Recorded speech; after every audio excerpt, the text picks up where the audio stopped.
All right, everybody, as promised, we got to interview this guy last year, and it was an absolute blast. It's Jeff Foxworthy. Surprise! If you don't know who Jeff Foxworthy is, then you really need to rethink a lot of decisions that you've made in your life. Got a great game coming out that we're going to get to. Unbelievable comic. It just does a ton of stuff. Wears many hats. Jeff, I really appreciate you coming on. I know you're a super busy man. No, man, I love you guys, and you've actually got something fun to talk about this week. So yeah, it's no more playing Lower Arkansas Tech. Yeah, that's exactly right. Even though we know Lower Arkansas Tech, they try hard. They're strong. Hey, what do they say? It's like what they say. Division I, they give scholarships. Division II, they give scholarships. Division III, they play football. It's like Vanderbilt. Everyone has expectations. No, they don't. Vanderbilt doesn't have expectations. Yes, they do. We got to get over this. Let's build a bridge. Let's get over this. Okay, well, we will. Well, go ahead, Jeff. If you want to increase your happiness, what do? You lower your expectations. That's exactly right. Well, Vince Vaughn said it best in Dodgeball. I've found that if I don't set any goals, I'm not upset when I don't achieve them. I mean, look, it's thorough. It may not be the most ambitious thing. That's a guy who beat White Goodman. Yeah, that guy beat White Goodman in the finals. I think we all remember that, and then remember the 1916 Helsinki matchup. We all know how that went. But Jeff, obviously, Georgia fans, show everybody your shirt. Do you mind showing off your Bulldog shirt right here? There it is. Jacked and tan. There it is. Jeff Foxworthy, jacked and tan. And I do, before we get into the game, Blaine grew a mustache earlier. It was all the rave. But when you were on here, before we were even talking, we just wanted to compliment you on just the absolute dominance of your mustache. Not everybody can grow one. I can't. I look like I'm going to hang out at a playground or go steal something from a 7-Eleven if I grow one. Blaine's was actually pretty good. Cone would look like Elon Musk in disguise. But yours is absolutely frothy and delicious. Blaine, you're a mustache expert. I mean, right when you popped on the screen, I was amazed. I was in awe at just the perfection of your mustache. Am I jealous? Yes, but I can admit when something's perfect. And Mr. Foxworthy, your mustache is a 10 out of 10. It's a 10 out of 10. It's funny because I started growing it between the 11th and 12th grade, and I had been married when COVID hit. I'd been married 35 years, and my wife had never seen me without it. And so I thought, well, I'm not going to be doing shows for a couple of months. And I just I didn't even know if I had a lip anymore. So I went in there and shaved it off. And came out and she looked at me after about 20 minutes, she just looked at me. She goes, "Oh, wow, grow it back." So that's constructive criticism. There's some people that are supposed to have a mustache. Yeah. So, no, Jeff, Tom Selleck's better. Burt Reynolds was better. I don't know. I think you're up there with Selleck. The best part about this, you're not trying to sell me reverse mortgage. That's the best. I can just look at your mustache without you tricking me and trying to trick my old people. If this was college football playoff, you'd be a top 4 seed. Yo, you'd get a top 4 seed. You'd get a bye. For sure. But speaking about top 4 seeds, Jeff, obviously you came on the show last year before we came over here, and Georgia won the national championship. How much do you think we had to do with that? Well, you guys, let me tell you how divine this was. So at Thanksgiving last year, we're driving down to our farm, and I said to my wife, I said, "Look, I don't say this often, but if Georgia goes to the Natty, I want to go." Oh, yeah. And she goes, "Oh, yeah, you should. When is it?" And I said, "Hell, I don't know. It's the second week of January." I said, "Google it." And she Googles it, and she goes, "We're going to be in Machu Picchu that day." So not anymore. So not only am I not going, I'm not going to be able to watch it because they're not going to have internet or TV in Machu Picchu. I didn't think they have invented fire yet in Machu Picchu. Were you trying to stop an apocalypse, Jeff? Well, no, we had a deal because my oldest daughter, when she was young, she was fascinated by the giant tortoises at Galapagos. And she kept going, "I want to go to Galapagos." And just to put her off, we said, "Okay, we'll take you on your 30th birthday." Well, she'll never remember that. She'll never remember that. She's 5. And she did remember it. So she turned 30 in November. And so my wife had scheduled this where we were supposed to leave January 2nd. And then we were going to Galapagos and then Machu Picchu. And I'm like, oh my God, I'm not going to even see this if they go. Oh. So Christmas Day, everybody in my family gets COVID except me. and we Oh, cannot go on this trip. dang. And I said, this is God wanting me to go to the Natty. Yes. So, yeah, I booked a hotel room. I called some dudes and they're like, it's too expensive. I'm like, come on. You want to say you were there when it happened. Exactly. Exactly. So we drove, couldn't even get an airline ticket because it was so last minute, but we drove, stayed in Louisville, drove up to Indianapolis, and greatest night of my life, including the wedding night. So, hey, look, I know your wife understands that. I'll say this, Jeff, when something like that happens, and look, I'm glad everybody's okay. Nobody wants to get COVID, but that's when you take all your money and you put it on Georgia money line, because that's God coming down and saying, Jeff, not only am I going to reward you with letting you go to the game, I'm going to let you sip it from the chalice of the cup, probably like they do in Machu Picchu. And That's again, true. go ahead, David. No, that's what I was going to say. They have statues of you at Machu Picchu. You think so? No, I know so. Okay, I've seen good. them. I think I wrote a book report on them in 11th grade. Got a D, but Well, hey, look, it wasn't just Georgia. I mean, you come on our show once. The Atlanta Braves won the World Series too, Jeff. I mean, first of all, what's going on over there, and what was the celebration like after these victories? for sure. Yeah, well, I will say with the Braves, because like during the 90s, we won the division 14 years in a row.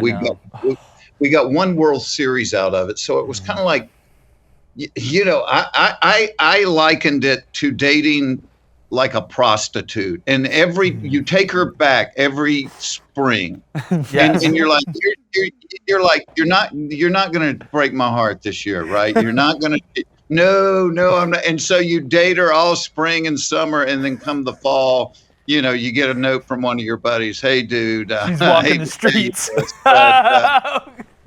That's a great analogy. And at the end, you're looking at her going, not again. Are you kidding me? That's exactly. And the worst part is at the end, you feel like the prostitute. That's what they don't tell you. Well, because you are. And so what made the Braves so cool was, nobody thought last year we would beat the Dodgers or the Astros. And so it was kind of unexpected, and it was just awesome. I mean, the city lost their mind. And then to follow that up, 2 months later with Georgia doing it, and it had been 41 years.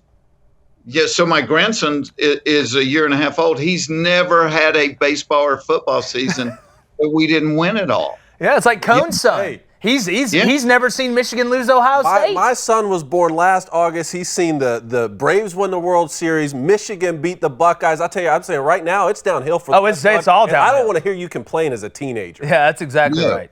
And you'll remember this as a 1-year-old. But Jeff, I do want to get into this game. Obviously, it's a mega matchup. But you're in kind of a different spot as a Georgia fan this year. Last year you're chasing that elusive national championship, a prostitute in its own right, and you're able to finally catch it and cage it and not let it go, but feed it and give it water. This year, you're in the hunt, you're the hunted. Do you feel as a fan like Georgia is the hunted this year, or do you still feel kind of like that new, still fresh, we want to go get another national championship because it's still the brand new car smell hadn't worn off? Well, Kirby says we refuse to be the hunted. We're going to be the hunters, but you really are. I mean, once, and here's what I learned, because like I would talk to Alabama people last year, and I'm like, look, dude, you've got 1,000 of them. We just want one. We just want one. But then Ron White used to say, I'll think of the nice way to say this, but like as a guy, once you see one set of breasts, you kind of want to see the rest of them. So once you win that one, then you're like, okay, I know I said that I only wanted one, but now that I've got one, I kind of really want two.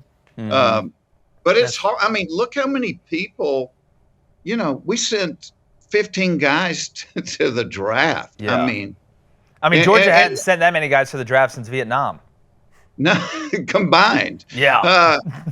So, they've recruited at an elite level, but it's just hard to replace that experience. Yeah. And if you look back, even like in 2017, the fact that Nick Chubb and Sony Michel came back, and Davin Bellamy. There's one of the things in college sports which has changed in my lifetime. When I was a kid, like in basketball, you had guys for 4 years. Football, you had guys for 4 years. And so as they matured, you fed off of that leadership. And now it's between guys leaving their junior year and the transfer portal and all. It's really hard to get that older leadership on a team. And so I think that's what we've suffered with, why we've been a little more inconsistent this year, is they're fabulous athletes. They're just young and inexperienced. Yeah, that's very true. And that's what separates it a lot from obviously the professional league, and there's other mechanisms. It's like the NFL and college. It's the same sport, but a different game. It really is. That's one of the smartest things you've said, Cone. Jeff, it seems like we've talked about hookers a lot. Let's talk about another one. Hendon, the quarterback for Tennessee, is having a hell of a year. We had Jordan Rodgers on earlier in the week, said he thinks he's the top quarterback in the country right now. When you look at this Tennessee team, as a guy who's watched a lot of football that understands what he's looking at, what not scares you, but worries you the most about Tennessee and what they bring to the table? And Kirby said it Saturday in the post-game press conference after Florida.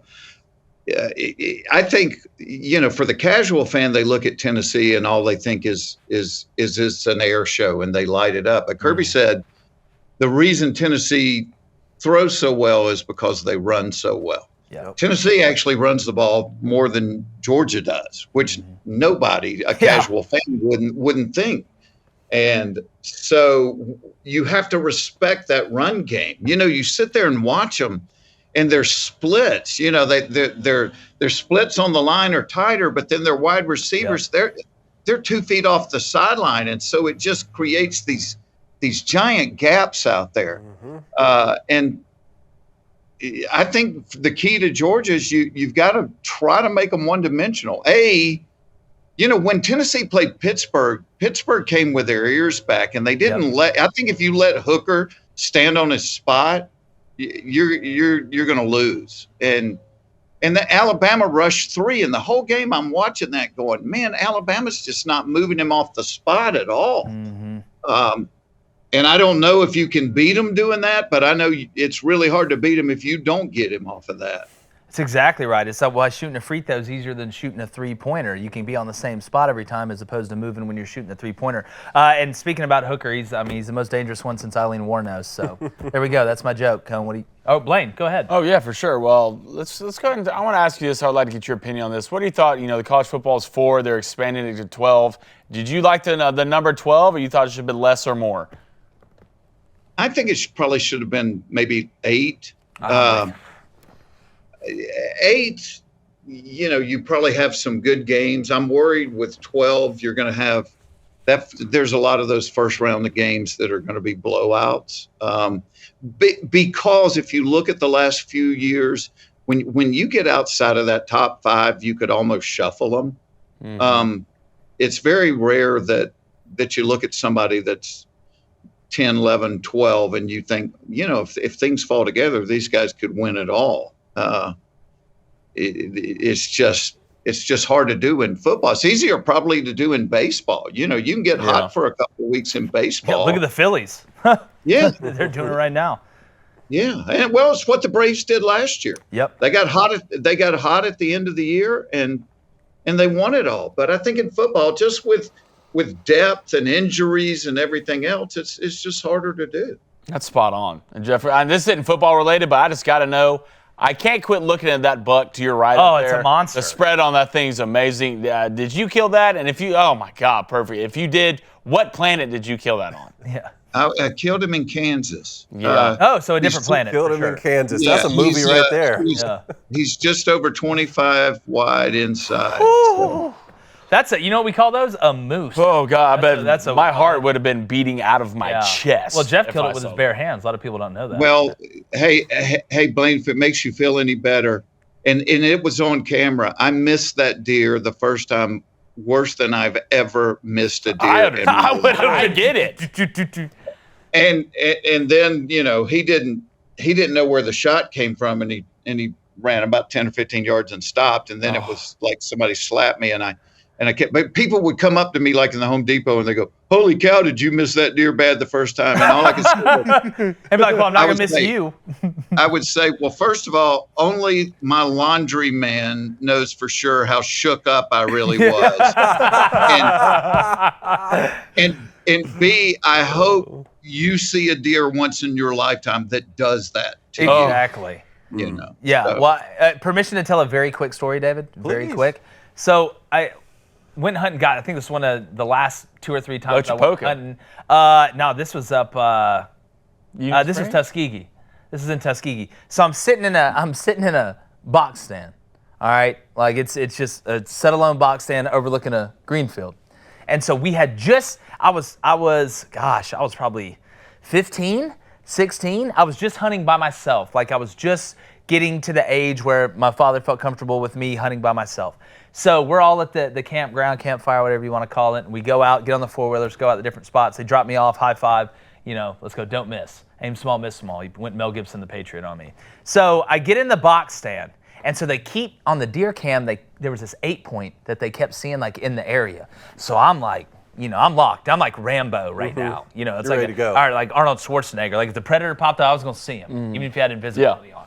So I'm locked in, looking around. Everything moves. every sound that makes you like, oh, and then you see it's a squirrel, and it pisses you off multiple times. But so anyway, I'm in the stand for probably 15 minutes, and all of a sudden behind me, I hear like, like coming out of the brush to the backside of the stand, and I'm like, oh my God. I'm like, here it goes. And it's getting closer, and it's sounding like it's going to walk underneath my stand into the green field. Yeah. Where there was definitely not a corn feeder. And so I'm sitting there, and it's getting louder and louder, and my heart's just beating out of my chest. Y'all know the feeling I'm talking about. So anyway, I'm hearing this thing get really, really close, like really close. And all of a sudden, it gets close to under my stand, and it stops. So like for a 10-second window, I'm frozen. Like I'm not moving. I'm not even blinking. And then all of a sudden, I hear it start to climb the ladder. Okay. So I am like panicking. I'm panicking. I don't know, deers could do this. I'm panicking. And then all of a sudden, I'm like, what's going on? I can hear it, and the box is shaking. And all of a sudden, the door flings open. I whip the gun around. It's Benji rolling and came to the wrong stand. That was this close to pulling the trigger. I thought the deer had figured out that I was hunting it, and it was coming up, and it had found a way through science, technology, I don't know, to climb up there and get in the stand and stab me with the thing. But anyway, that just reminded me. And that's got to be an awkward moment when you take Benji Rowland to the taxidermist. Yeah, that's exactly right. Well, it's not third-degree murder is a different kind of We got Benji up here in the corner. That's exactly right. That's exactly right. And then the deer took off on the 4-wheeler.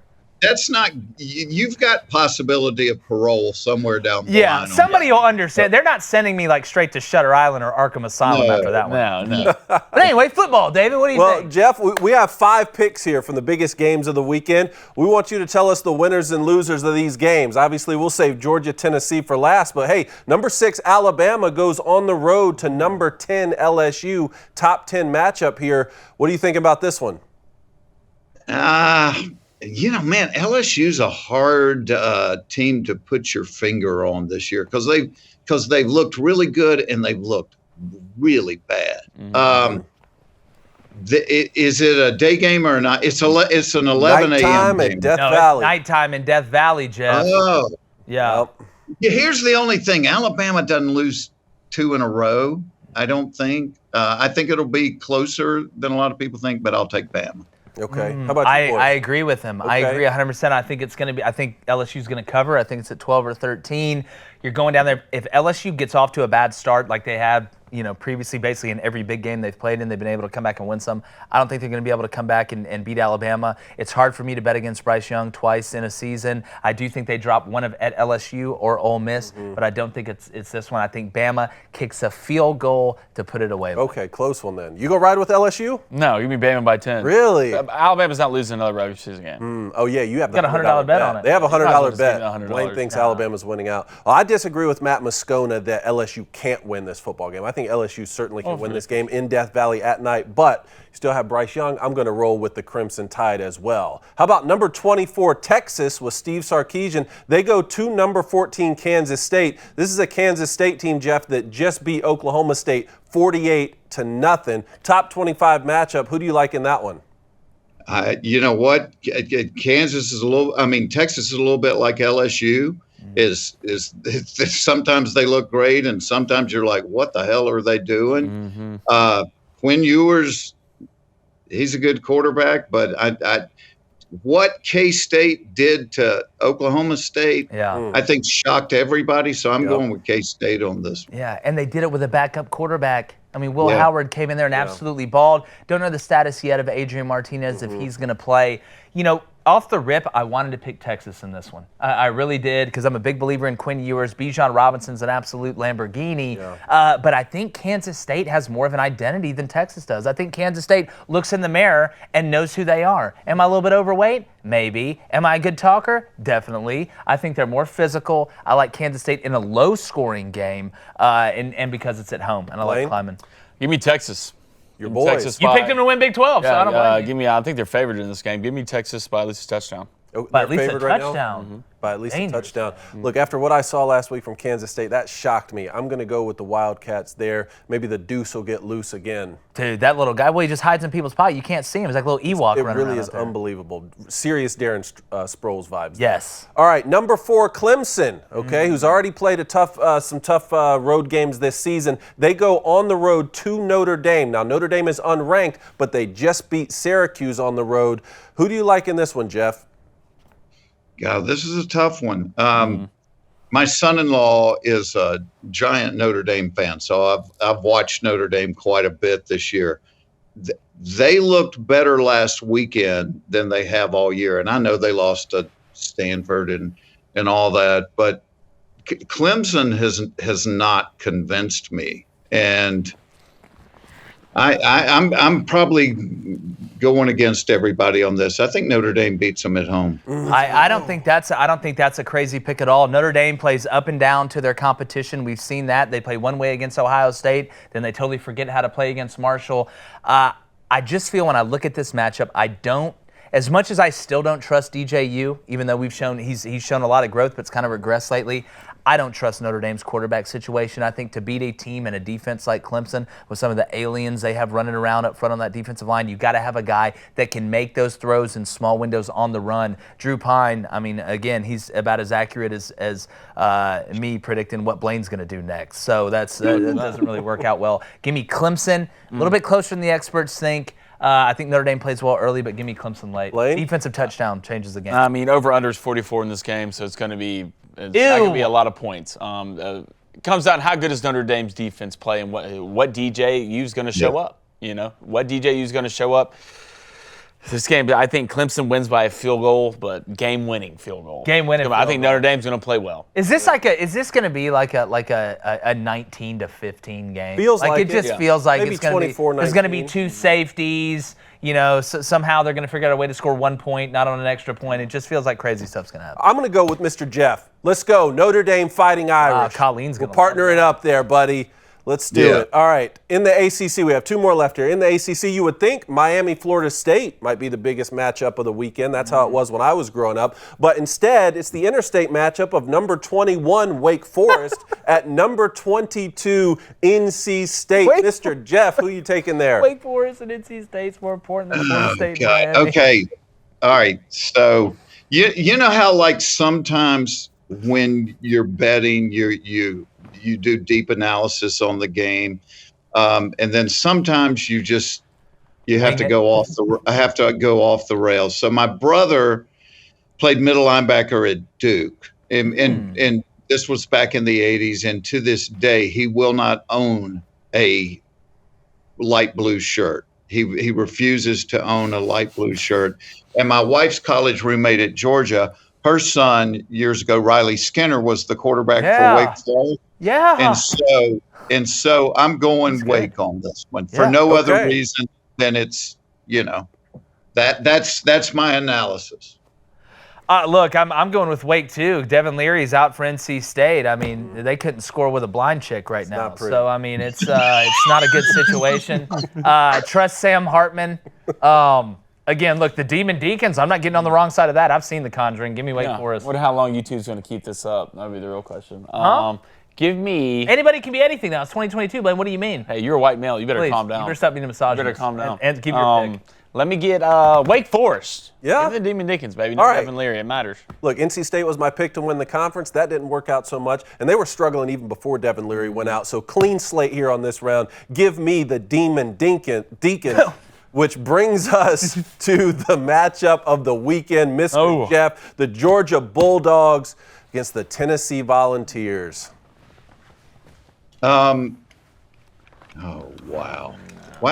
You didn't even saw that. wait. Yeah. You No, didn't believe me. saw Just that. wait till what I do. Go ahead, Jeff. Go ahead. We have Jeff. Mr. Herschel Walker signed. Yeah, we got Herschel Walker behind. Don't worry, I got something else planned for this. Okay, so here's the deal. I don't care who you are. There is such a thing, especially in the SEC, is home field advantage. Mm-hmm. And I remember watching Georgia play Missouri, and as I'm sitting there watching it, I went, right off the bat, I'm like, holy hell, this crowd is into it tonight. Do you think Tennessee beats Alabama if that game had been played in Tuscaloosa? A lot harder. I don't. I don't. I think Neyland was rocking, and it benefited Tennessee. I think Sanford Stadium's going to be as nuts as it has ever been. I think that city's going to be nuts. All the people from Knoxville, they're going to invade Athens because it's 150 miles and they can afford 2 tanks of gas. So I think this is one of those games that, and you say this about everything, I think a turnover could be the difference in this game. Yeah. If somebody puts the ball on the rug, it could change the whole thing. But I will never bet against the Dogs. So I say the Dogs win one, but they don't cover the 8. Yeah, the 8's a lot. That's a lot. What do you got up your sleeve over there? All right, look, man. Tennessee's year. I mean, they've done everything right. They go up and they beat Pitt. We've seen them go and finally beat Alabama, get over the hump. You beat Florida, you got over the hump. LSU on the road. LSU on the road. You've got the quarterback. It looks like Byron Young on that defense may be just good enough to not blow it for that incredible offense. Josh Heupel is a great story. But, Jeff, you know what else is a great story? Hansel and Gretel and Little Red Riding Hood. And you know what happened to them? They got 8. All right? I'm going Georgia because you're going into Sanford Stadium. All right, you're going into Athens. All right, like Xerxes with nothing but mad men, but you're facing some dogs. Give me Georgia by a touchdown, and Georgia wins the East and goes to the SEC championship. Woo! That's right. Blaine? Oh, no. Follow that, big dog. I've thought about this hard. This is a tough decision. They're the team of destiny this year, boys. It's the Tennessee Volunteers. Yeah. You're going Tennessee. Tennessee Volunteers upset. Georgia's great. Stetson Bennett, cool story. I mean, he always plays well with his backs against the wall. But this Georgia defense, I think, will play good, but not good enough. And Hendon Hooker's going to win the Heisman, fellas. Give me the Tennessee Man, I'm going to go with Blaine on this one. I'm going to take Tennessee Volunteers, 2v2. but I think maybe both these teams end up making the playoffs. That's how it's looking like it could work. Get weird. Could work like we get a rematch? Alabama, LSU we get a style? rematch. In which case, I'll take Georgia, make Mr. Jeff happy, and then So you're playing both sides. Don't make any enemies. Yeah, good for you. There you go. Good, you'd be great in politics. Yeah. Jeff, we may need to get. Go ahead. Let me ask you this: who should have won the Tennessee-Alabama game? The team that did. I'm a firm believer in 17 penalties, just too much. I feel like Alabama. No, but I'm talking about at the end of the game. I'm sitting there watching it, going, run the ball 3 times and kick the field goal. Yep. Right. Yep. And then Tennessee struggled mightily up at Pitt. And this environment's going to be a lot more raucous than Pitt was. Mm-hmm. Yeah, it's going to be nuts. I mean, it's going to be, and you're coming off a national championship, so now defending the city is a lot harder than overtaking the city from an emotion standpoint. But I do think that's where Kirby and the process, or whatever he calls it, the blueprint, that's where I think you see what those older guys, that N'Kobe and Jordan and Lewis and all those guys taught those younger guys now, even when Nolan Smith out. But we may need to get Bill Engvall on to break the tie at some point or something like that.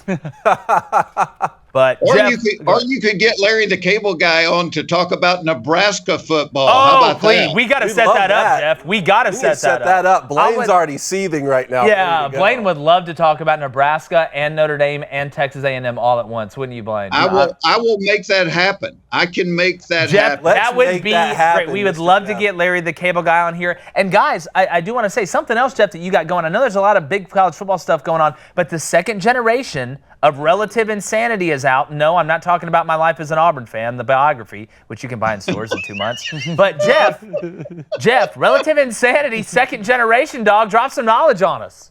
Okay, so it's Relative Insanity is a game I invented a few years ago, not with the idea of, strategy or whatever. It was just about making people laugh. I wrote 500 punchlines, things that were just sounded funny, and then I wrote 100 setups about relatives. So the setup might be right before we walked down the aisle, Daddy leaned over to me and whispered blank, and everybody has I killed your mother. Yeah, and then they throw down the one they think's the funniest. You can learn to play it in 10 seconds. Well, it became the #1 game on Amazon, and so I'm like, all right, if I wrote 500, can I write another 500 because this thing went so nuts? And I did, and it might be funnier than the first one. So this is the second generation of Relative Insanity. Yeah, well, I'm gonna get my hands on it. Sounds like a great time. Anything from the mind of Jeff Foxworthy, I'm gonna take and soak in. But Jeff, we really appreciate you coming on, my friend. Thank you so much. Let's do this again. Let's get Larry, Bill, everybody in here and have a good time. We really do appreciate it. And everybody needs to go check out Relative Insanity.